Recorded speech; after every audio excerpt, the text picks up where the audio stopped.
The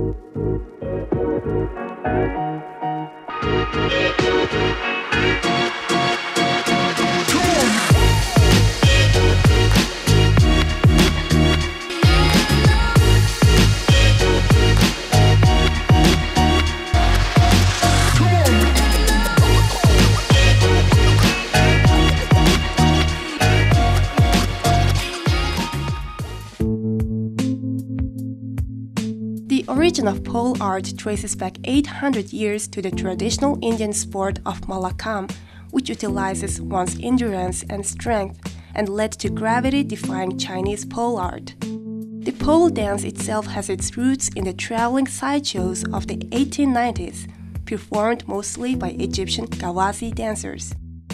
In the 1920s, dancers introduced pole dancing by sensually gyrating on wooden tent poles to attract crowds. Eventually, pole dancing moved from tents to bars. Modern pole dance art and fitness was developed in the United States. Since then, pole dancing has returned to being a form of recreational and competitive sport and art practiced and performed in a variety of settings.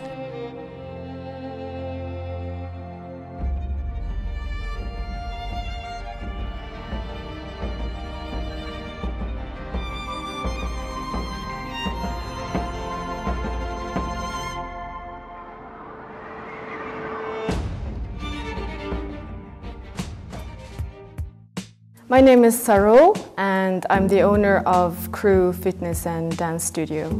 And actually I'm a chartered accountant by profession, and then I changed my career into a pole dance fitness instructor 2 years ago. Well, a year and a half ago. For me, pole dance is a medium to express, and it's a tool to connect with people and share.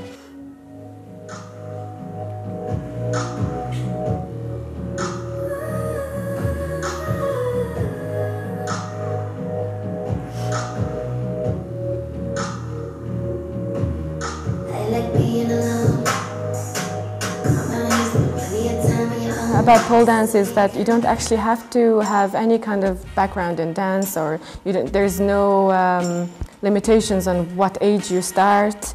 You know, it's developed to that level that anybody can do it. I love spinning, just play some music, and it makes me feel like I'm flying. When I finished school in Mongolia, I went to Ireland to study. And I did accounting and finance, and I did my master's degree. I did my bachelor's and my master's degree in Dublin. And then I pursued the chartered accountancy profession, and I completed all my exams and became a chartered accountant three years ago. So after 7 long years, and I was working also as an audit manager in a firm in Ireland. When I was working there, my career and everything was kind of becoming, you know, coming together, and I just wanted to do something a bit more fun.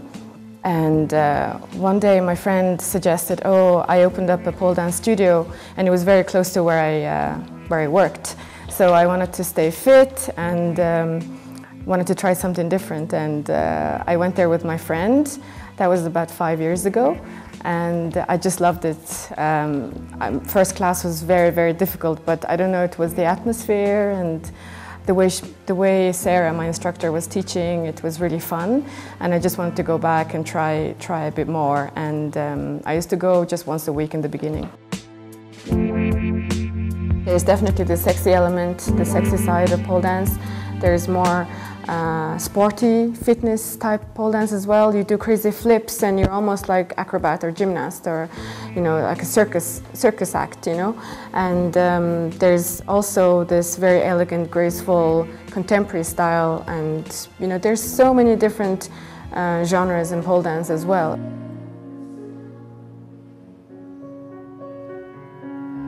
The development of pole dance has brought forth many unique competitions all over the world, such as World Pole Dance Championships, Pole Sport Organization, the World Pole Sports Championships of the International Pole Sports Federation, Asia Pole Championship, pole theatre and others. Pole theatre is a worldwide competition that started in Sydney in 2013 and exists today in over 20 countries. Pole theatre encourages competitors to share a story through their performances, and anyone can participate. Pole theatre, it has 4 categories in it, and it has pole drama, pole comedy, pole art, and pole classique. So you can, depending on what you like, you can apply for any of these categories, and it's all different. So basically the idea is you tell a story through a performance in one of these categories. So for example, pole classique, one of the rules is that you remove an item of clothing and you're required to wear heels. And it's a very feminine, exotic, sexy side of pole dance. And it's beautiful, you know, and then there's, like for example, pole drama. You are required to tell a story with a clear start, middle, and an ending. So you can, and I've seen so many creative ideas being presented on stage, and it's actually like amazing what ideas that people come up with. And so it's almost like a drama is like you have to act, you know, it's like a drama in a theater, that's the competition. And for pole comedy, it's hilarious as well. Like you basically have to make people laugh through the medium of pole dancing. And I remember this performance actually. One girl did Miley Cyrus' Wrecking Ball. So she had this big yoga ball, and then she was doing a pole routine, and her song was playing, and then she captured, it was really, really funny. She looked exactly like Miley Cyrus, the costume, the hair, makeup, the clothes, and then she had this yoga ball, and then a pole, and she actually won that category.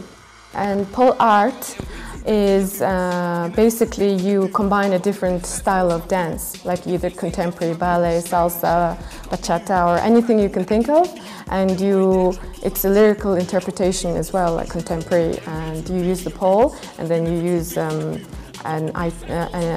type of dance you want to incorporate.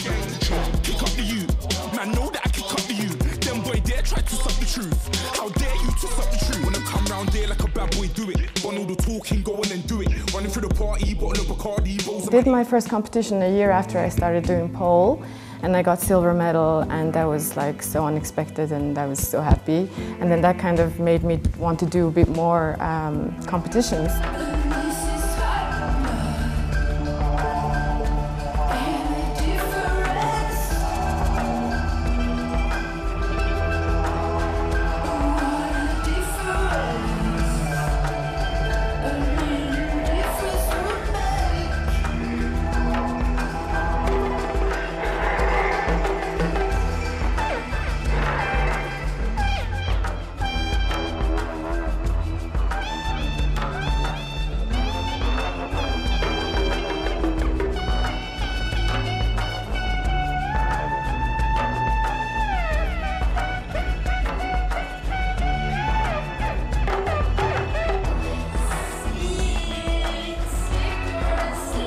After getting off stage after my performance, and I was walking to the restaurant after the competition, and at that point I thought, this is it, I'm going to do it. I'm going to go home next year and I'm going to open my studio, and I'm going to give this a go because I feel confident now. I like to capture also with performance a particular point, you know, to mark that particular moment of my life.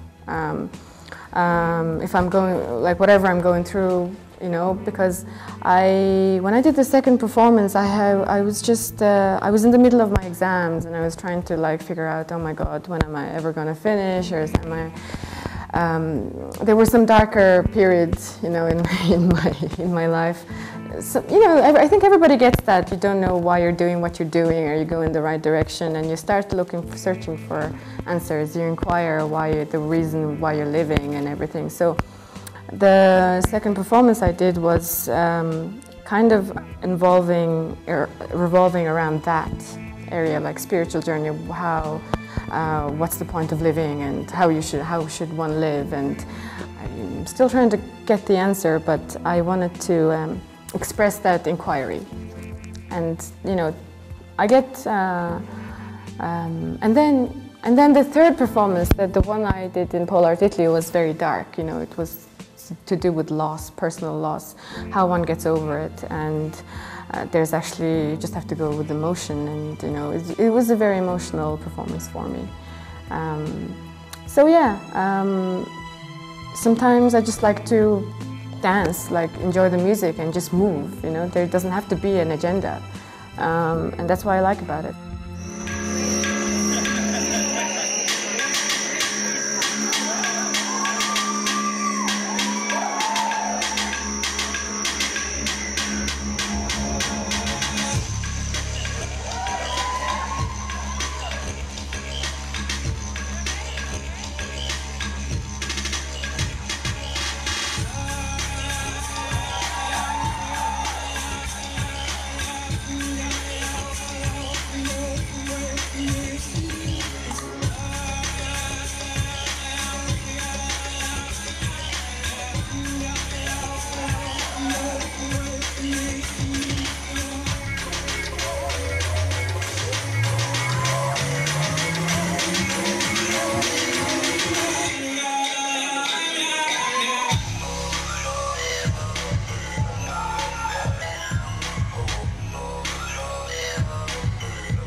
Hi everyone, here is Marion Crampe.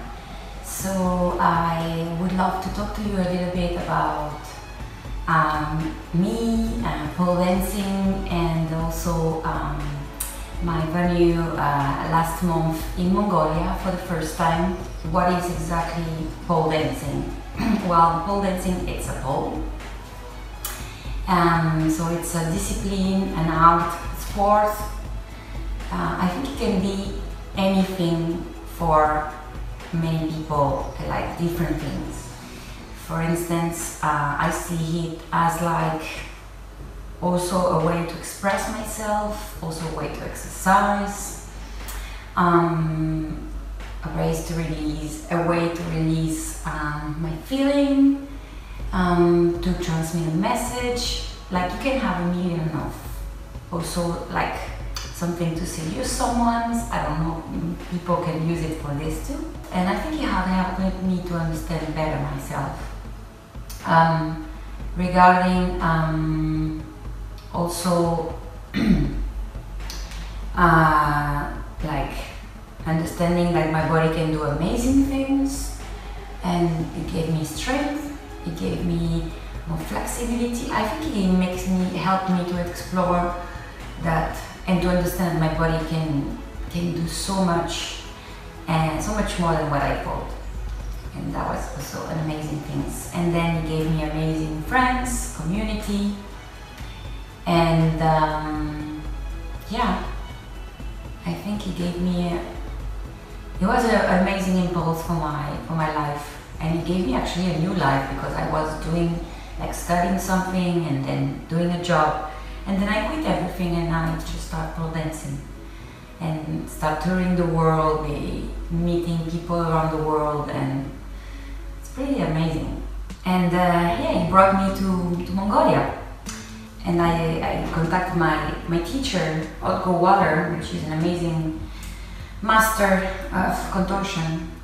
And I decided to visit her country, and she connected me with Saruul and told me, oh, I have my students from Mongolia. She's opening a studio, a pole studio. And so I got in contact with Saruul, and so I arrived in Mongolia and I discovered Uvsgol Lake. We did this long trip in the bus all together with 17 or 16 other beautiful souls, 17 included the driver. It was amazing. It was amazing. I think I reconnected to myself. I don't speak Mongolian, so I had some long moment of silence with myself, and it was amazing. And also I tried to speak. I tried the food, which sometimes was a bit crazy for me, but it was just a blast. I feel like I grew up. I think like I really felt immersed in the culture, and this has no price. So it was very powerful moment. Recommend to people who start pole dancing. Well, it basically has anything you start in your life. If you feel to go for it, just try. Like, it's not easy, it's not gonna be like, maybe for some people, if you have like strong background, you will be like easier on some stuff, but you always learn something, and pole dancing is beautiful, and the community that you have in Mongolia is, trust me, it's beautiful, it's amazing. So you have an amazing family waiting for you if you never try. And I promise, pole dancing is something that, or you don't like it, but that's weird, or you fall in love and you become like, just become part of your life, it becomes your life, and in a magical and beautiful way. So I would just say, go for it, try and try again. It's a lot of work, like I'm not born that way, and I don't wake up in the morning and every day feel like I'm gonna be amazing or do some amazing thing, but I try at least. I try my best and I work for it. So enjoy your journey in pole dancing if you start, and I truly hope to come back very soon to Mongolia, because I promise that I will be back. Thank you so much for watching.